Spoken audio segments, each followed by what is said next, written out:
Part 7 of 8. Because you have listened to my voice. Welcome back. 7 sessions into the series, and we arrive today at what may be the simplest phrase in the entire passage, yet one whose simplicity conceals a theological depth that the greatest minds of the Christian tradition have spent centuries trying to fully articulate. The final clause of verse 18 reads, Eqev asher shamata bekoli. Because you have obeyed me, or more literally, rendered from the Hebrew, because you have listened to my voice. 4 words. But within these 4 words lies the entire biblical theology of obedience, faith, grace, and the relationship between the human response and the divine initiative. Today we will sit inside this phrase with the patience and the precision it deserves. Eqev asher. The because that closes the covenant. The word eqev, because or on account of, is used here as a causal conjunction. It is not the same causal word as ya and asher, which appeared earlier in verse 16. Ya and asher is the standard causal conjunction of biblical prose. Eqev is used in more specific and emphatic contexts, carrying the sense of as a consequence of or in the heel of, because the Hebrew word eqev literally means heel.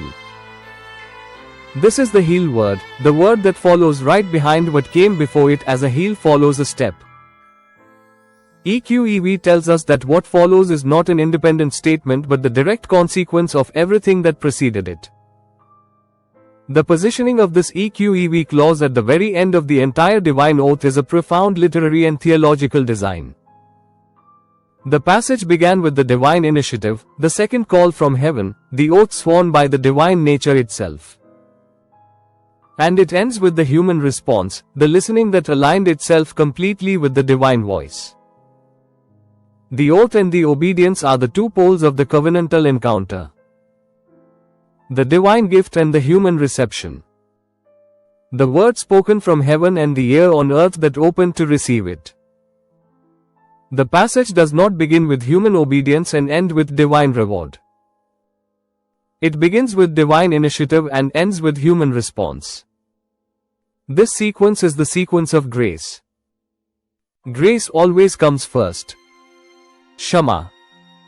Listening that becomes being. The verb shama, to hear, to listen, is the foundational verb of Israelite religious practice. It is the verb of the Shema, the central confession of Jewish faith in Deuteronomy chapter 6 verse 4. Shema Yisrael, hear O Israel, the Lord our God, the Lord is one. To shama in biblical Hebrew is not merely to process acoustic information. To shama is to receive a sound so completely that it reshapes the will, the affections, and the actions of the listener. True hearing in the Hebrew understanding is obedient hearing. Hearing that does not issue in changed life has not truly heard in the biblical sense. This is why the same word is translated both as hear and as obey in different contexts, because in the Hebrew imagination these are not 2 different acts. They are one act at 2 stages of its completion. Origen of Alexandria focuses on the phrase shamata bekoli, you listen to my voice, and develops a theology of spiritual hearing that is practically invaluable. For Origen, the capacity to hear the voice of God is not uniformly accessible at every level of the soul. The soul has layers. There is the surface layer that processes ordinary sensory and intellectual information. There is a middle layer of desire and affection where the voice of God competes with the voice of competing loves. And there is the deep layer, the layer of the spirit, where the created soul is most immediately in contact with the uncreated divine reality that gives it being. Abraham's shamata operated at the deep layer. It was not merely intellectual acceptance of a divine command. It was not merely emotional compliance driven by the fear of divine displeasure. It was the deep spiritual receptivity of a man whose primary orientation in the deepest layer of his being was toward God rather than toward any created thing, including the most precious created thing in his life. This is the hearing that Jesus describes as the seed falling on good soil in the parable of the sower, the hearing that reaches the deep layer where it can take root and grow and bear fruit, 30 and 60 and 100-fold. The fruit is not the root. We must be careful here, as both the text itself and the entire context of Abrahamic theology require. The text does not say that Abraham earned the promise through his obedience in a legalistic sense.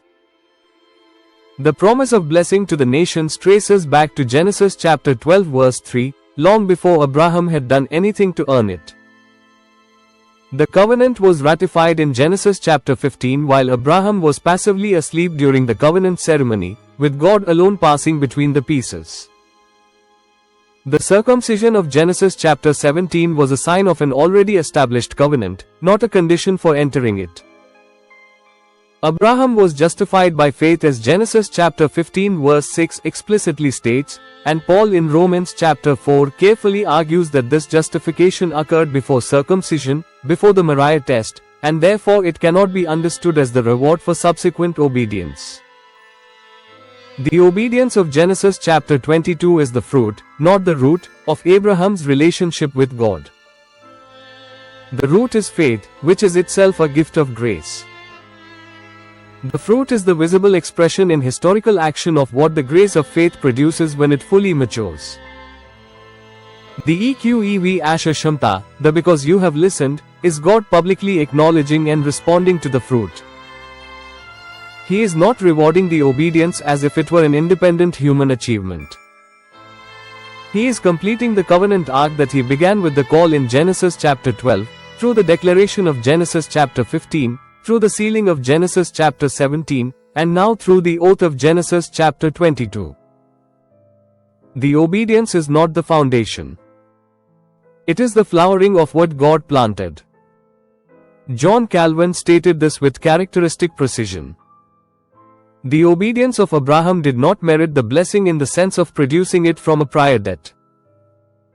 But it was the occasion upon which God chose to declare publicly and irrevocably what he had always intended for Abraham and for all who would come after him. There is a difference between merit and occasion. Merit claims that the blessing is owed to the act. Occasion acknowledges that the act created a context in which a prior divine intention was publicly and definitively expressed. The blessing was always God's intention. The obedience at Moriah was the moment God chose to seal it with an oath. A new understanding of obedience. For those with painful histories with religious authority, for those who have been taught to obey out of terror rather than trust, for those who have experienced obedience as submission to a capricious or demanding power, the obedience of Abraham at Moriah offers an entirely different image. Abraham obeys a God who provides. A God who intervenes.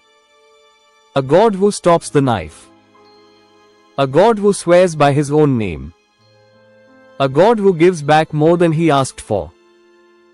God asked for Isaac and gave back Isaac plus a ram plus an oath plus a future for every nation on earth.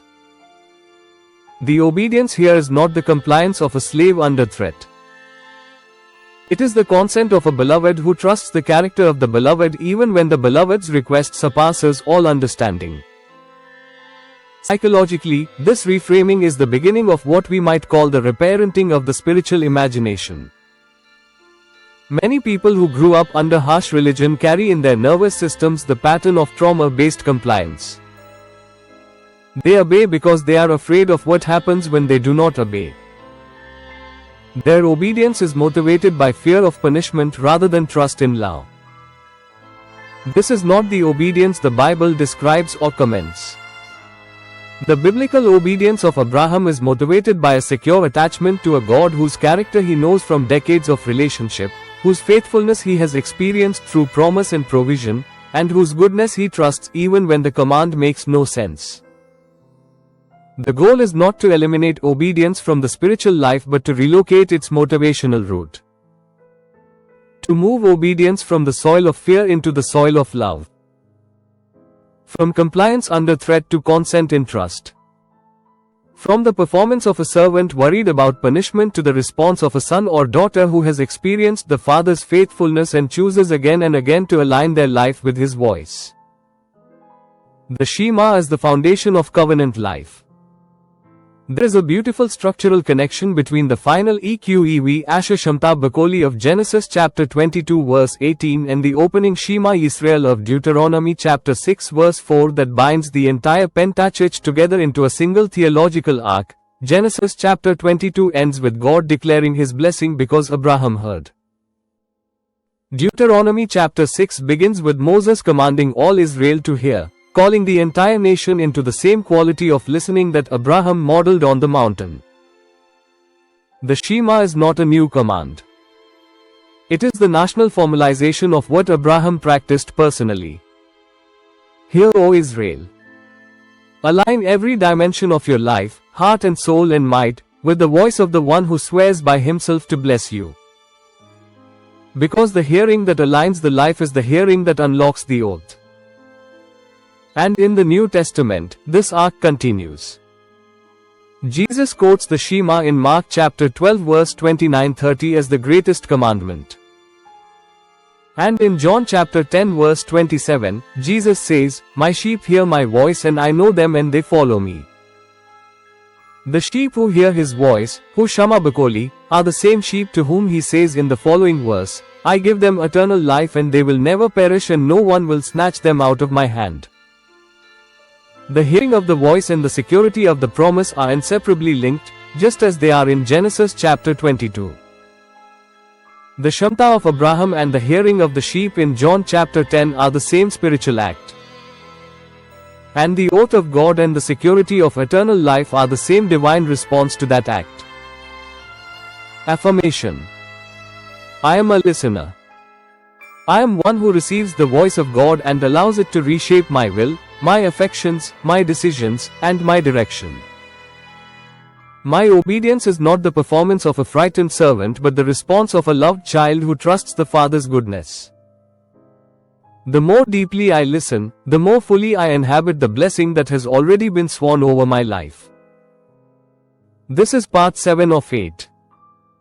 In our final session, part 8, we bring together every layer of this entire series, every grammatical depth, every patristic voice, every psychological healing dimension, every typological thread, into one final synthesis, and we extend to you the most personal invitation this entire journey has been building toward. Come and stand inside the oath. Come and receive what was sworn for you on the mountain. The connection to Hebrews and the second Adam. The author of the letter to the Hebrews in chapter 5 makes a statement about Jesus that is the New Testament fulfillment of the Eqev asher shamata bekoli, the "because you have listened to my voice" of Genesis chapter 22 verse 18. The writer says that although Jesus was a son, he learned obedience through what he suffered, and being made perfect, teleiotheos, he became the source of eternal salvation for all who obey him. The same word teleo that James uses for Abraham's faith being perfected at Moriah is used in Hebrews for Jesus' obedience being brought to completion through suffering. The theological parallel is deliberate. Abraham's faith reached its teleo in the Moriah surrender. Jesus' obedience reached its teleo in the Gethsemane surrender and the Calvary offering. Both are Eqev asher shamata bekoli moments when the shama, the deep layer hearing that aligns the life with the divine voice, reached its fullest expression in embodied surrender. This connects to Paul's second Adam theology in Romans chapter 5 and 1 Corinthians chapter 15. Adam was placed in a garden and tested with a single command. He was told not to take and eat. He took. He ate. His disobedience at the tree was the archetypal act of human rebellion against the divine voice. The shama was refused. The voice was heard but not obeyed in the biblical sense, not allowed to reshape the will and the action. Abraham was placed on a mountain and given a single command. He was told to give and to offer. He did not take and keep. He gave. His obedience at the mountain was the beginning of the reversal of the Adamic refusal to shama. And Jesus, the last Adam, in the Garden of Gethsemane, said, "Not my will but yours be done," the most complete shama in human history, and went to the cross carrying the wood of our curse. The Eqev Asher Shamta bekoli of Genesis chapter 22 is the legal ratification of this reversal, and its fulfillment is the salvation of the world. The reordering of obedience in your own story. For many people who have been wounded by authoritarian religion, the word obedience carries the residue of fear and coercion. It is associated with submission to a demanding power that does not explain itself, does not acknowledge your effort, and does not give more than it takes. The Eqev Asher Shamta bekoli of Genesis chapter 22 offers a complete reordering of that damaged image. The God to whom Abraham listened was a God who provided. A God who intervened. A God who stopped the knife. A God who swore an oath in response to the listening. The listening here is not the compliance of a slave under threat. It is the resonant alignment of a soul that has heard enough of the divine character to trust it even in the darkness of the incomprehensible command. Think of what God gave in response to Abraham's listening. He gave back Isaac. He gave the ram. He gave the oath. He gave the stars and the sand. He gave the inheritance of the gate. He gave the blessing of all nations. He gave Christ. For one moment of deep clear hearing that aligned the life with the divine voice, God gave everything that redemptive history would ever contain. This is the God to whom you are invited to listen. This is the obedience you are invited to practice. Not coerced compliance. Trusting resonance with the character of the one whose every promise has been sealed with his own blood. Affirmation. My obedience is not the performance of a frightened servant. It is the loving response of a known and beloved child to a father whose faithfulness I have experienced and whose character I have come to trust. The more deeply I listen, the more fully I inhabit the blessing that has already been sworn over my life. My shama is the opening of my whole life to the whole God, and what I receive in return is everything the oath promised. Do not miss part 8. Subscribe now. Share part 7 with someone who needs to have their understanding of obedience healed and relocated from fear into love.